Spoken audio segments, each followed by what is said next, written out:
There are moments in life that you are at your wit's end. You don't know what to do and you cannot even do anything. That there are moments in life that this one is beyond you. It's beyond your power. That the only thing you need is God's help. I told you last week, there are moments in your life you should not miss. There are times in your life you must not be ignorant of what you should be doing on earth. There are times in your life that you should already be in a relationship. There are times in your life that you should have gone to school. There are times in your life that you have mastered at least one skill. There are times in your life that you have a stream of income. There are times in your life that you should not be independent. It's not the time that daddy and mommy is the ones that is feeding you, and you must not miss it. But the funny thing is that sometimes some people have missed this time. They look like they have missed that opportunity. They have passed that time. They just have to comfort themselves that not all fingers are equal. Everybody has their clock. But listen to me. Do you see Sarah? Has she passed the time of menopause? Look at what the word of God said in Hebrews chapter 11 and verse 11 about Sarah. I was saying, through faith also, Sarah herself received strength to conceive seed and was delivered of a child when she was past age, when she was past Kairos, when she was past the Kairos time of life that women ought to deliver, because she judged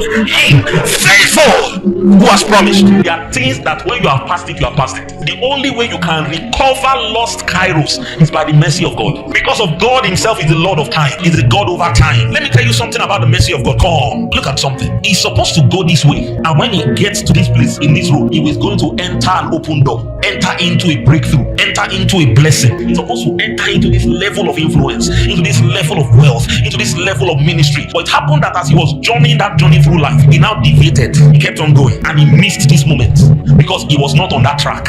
You know, because of where he is, he can never meet this time again. This one is already gone, this one is already gone. But you know what the mercy of God can do? The mercy of God will bring that door and put it here.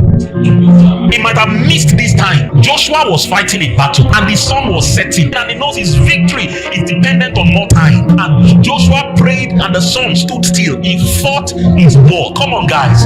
You know how eternal the structure of sunrise and sunset is. The God that is on our side is a God that is not controlled by time. I mean, he's in charge of time. Jesus is the Lord over Kairos. He is the determinant of the times. When he says it is time, it is time. Tell the beloved saint, he might think it has passed, but does not mean it is over. Because when God is on your side, everything falls in line. When you know this, you will hug God like this, with your hand, with your leg, and say, hey, I will not let you go. Because my times, my moment, my Kairos is in your hand. How many of you know this feeling? When you learn some things and then you feel like, I wish I knew this earlier than this. I wish I learned this thing 10 years ago. Maybe my life will not be where it is now. I'm telling you tonight, that does not matter. Oh, I said that doesn't matter.